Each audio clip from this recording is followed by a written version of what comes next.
দোকানের কেনা মিষ্টি তো অনেক খেয়েছেন, বাড়িতে এইভাবে একবার মিষ্টি তৈরি করে খেয়ে দেখুন, খেতে কতটা ভালো লাগে।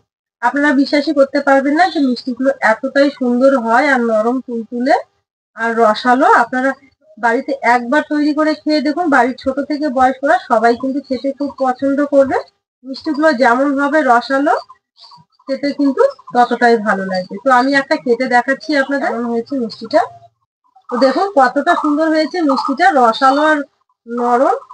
এই মিষ্টিগুলো কিন্তু মুখে দিলেই মিলিয়ে যাবে। আর কতটা জালি জালি হয়েছে দেখুন, পুরো ফাঁপা ভেতরটা। আমার অনুরোধ রইলো এভাবে একবার মিষ্টি তৈরি করে খাওয়া। আপনাদের সবাইকে অনেক অনেক স্বাগত জানাই কাজলি ভিলেজ ফুড রান্নাঘরে। তো আজকে আবারও অন্যদিনের মতো নতুন একটা মিষ্টি রেসিপি নিয়ে চলে এসেছি। খুব কম খরচে, অল্প উপকরণ আর অল্প সময়ের মধ্যে একটা মিষ্টি তৈরি করে দেখাবো। তো মিষ্টিটা যেমন হবে রসালো, নরম, তুলতুলে, সাদা দবদবে। প্লিজ আপনারা ভিডিওটা না টেনে শুরু থেকে শেষ পর্যন্ত দেখতে থাকুন। আশা করছি আজকে রেসিপিটা দেখতে খুবই ভালো লাগে। তৈরির জন্য সবার প্রথমে উনুন ধরিয়ে দেব। তো আমরা যে মিষ্টিগুলো দোকানে খেয়ে থাকি সব মিষ্টিগুলোই কিন্তু ছানা দিয়ে তৈরি করা হয় না। অনেক রকমের সুজি, আটা, ময়দা দিয়েও কিন্তু তৈরি করা হয়।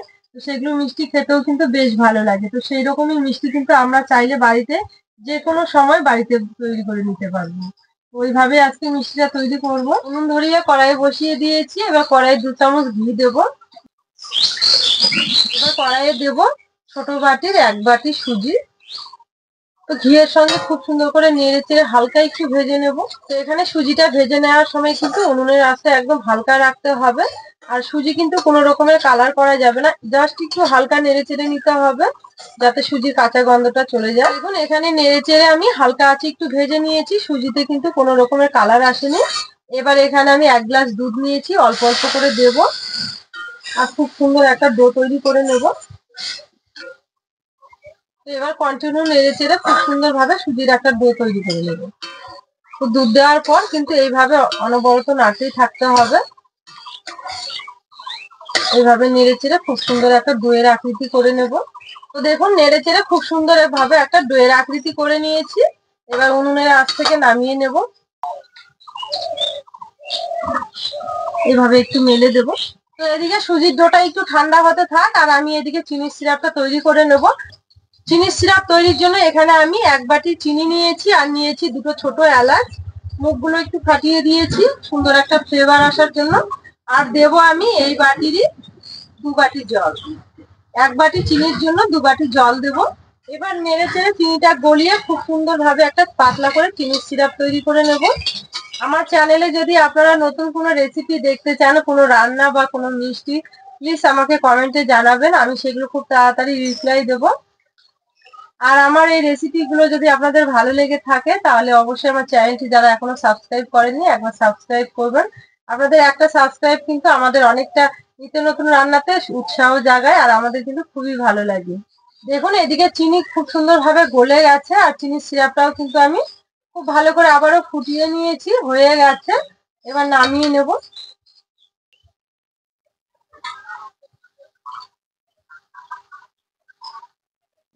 এবার চিনির সিরাপটা আমি গরম রাখার জন্য একটু ঢেকে রেখে দেবো। সুজির ডোটাও কিন্তু খুব সুন্দরভাবে ঠান্ডা হয়ে গেছে, হালকা গরম রয়েছে। এবার এই সুজির ডোয়ের মধ্যে দেব আমি 3 চামচ ময়দা আর দেব 3 চামচ গুঁড়ো দুধ।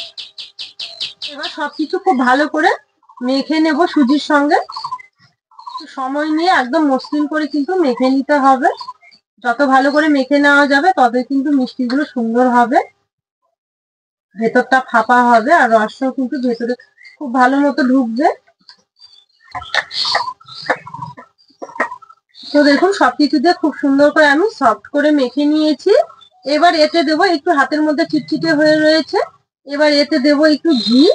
ঘি দিয়ে মেখে নিলে কিন্তু আর এই চিটচিটে ভাবটা থাকবে না আর মিষ্টিগুলোও কিন্তু অনেকটাই বেশি খেতে ভালো লাগবে। আপনারা যখন এভাবে মেখে নেবেন একটু ঘি দেওয়ার চেষ্টা করবেন যে কোনো মিষ্টিতে, দেখবেন মিষ্টির স্বাদটা কিন্তু অনেকটাই বেড়ে যাবে।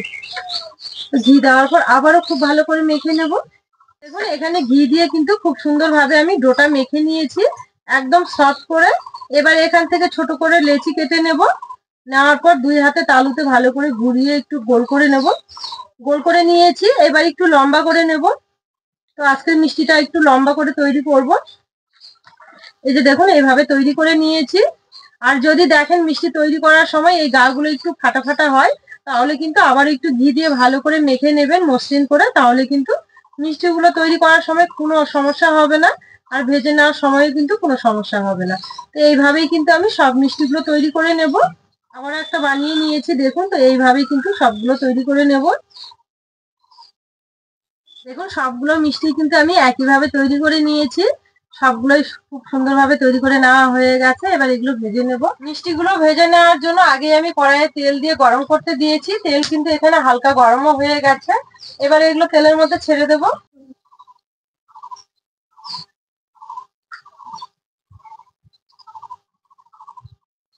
সাঁড়াশি ধরিয়ে তেলটা এইভাবে একটু ছেলিয়ে দেব। তো দেখুন এখানে আমি মিষ্টিগুলো কিন্তু হালকা আছে নেড়ে চেড়ে একটু ভেজে নিয়েছি। তো আজকের মিষ্টিগুলো কিন্তু আমি খুব বেশি ভাজবো না, সাদাই রেখে দেব। তো তার জন্য এবার হয়ে গেছে, নামিয়ে নেব। সম্পূর্ণ মিষ্টিগুলো কিন্তু আমি তেল থেকে তুলে নিয়েছি, খুব সুন্দরভাবে ভেজে নিয়েছি, আর কতটা নরম আর সুন্দর হয়েছে দেখুন। তো এখন একটু গরম আছে, একটু ঠান্ডা হোক। আর ওইদিকে চিনির সিরাপে আমি সামান্য একটু ফুড কালার, কেশরি কালার মিশিয়ে দেব। তো এখানে কিন্তু চিনি সিরাপে এখন অনেকটাই গরম রয়েছে।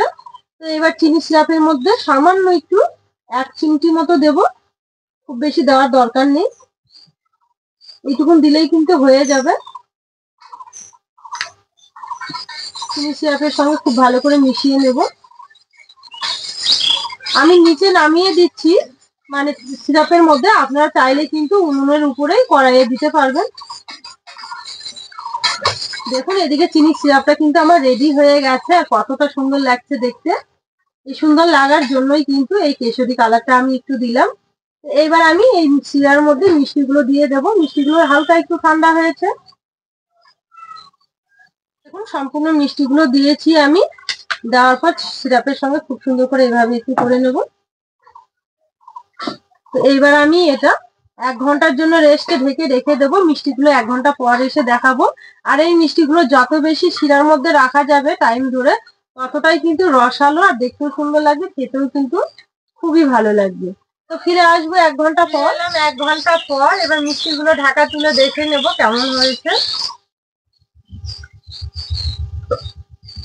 তো দেখুন কতটা সুন্দর হয়েছে মিষ্টিগুলো, ফুলে পুরো ডবল হয়ে গেছে, আর কতটা সুন্দর হয়েছে দেখুন। প্রত্যেকটা মিষ্টি কিন্তু খুব সুন্দর হয়েছে। দেখো কতটা নরম আর সুন্দর হয়েছে। এভাবে একবার বাড়িতে মিষ্টি তৈরি করবেন, দেখবেন দোকানের মিষ্টির কথা তো ভুলেই যাবেন, যে খেতে কতটা ভালো হয় আর কতটা রস ঢুকেছে ভেতরে দেখুন। এবার সম্পূর্ণ মিষ্টি কিন্তু আমি প্লেটে সাজিয়ে নেব। হঠাৎ করে মিষ্টি খেতে ইচ্ছে করলে বা বাড়িতে আত্মীয় স্বজন আসলে এইভাবে একবার মিষ্টি তৈরি করে খেয়ে দেখতে পারেন, খেতে কিন্তু অসাধারণ লাগবে। আর এই মিষ্টিগুলো ভেতরটা একদম রসালো, খুব সুন্দর হয়। বাড়ির ছোট থেকে বয়স্করা সবাই খেতে খুব পছন্দ করবে। আমার এই রেসিপিগুলো যদি আপনাদের ভালো লেগে থাকে, তাহলে আমার চ্যানেলটি একবার সাবস্ক্রাইব, লাইক, শেয়ার করে পাশে থাকবেন। আর পাশে থাকা বেল আইকনটি ক্লিক করবেন সবার আগে নোটিফিকেশন গুলো পাওয়ার জন্য। ফেসবুক পেজ থেকে দেখলে পেজটা একবার ফলো করবেন। আজকে রেসিপিটা এখানেই শেষ করলাম। সবাই খুব ভালো থাকবেন, সুস্থ থাকবেন। আবার দেখা হবে এরকম নতুন কোনো রেসিপি নিয়ে।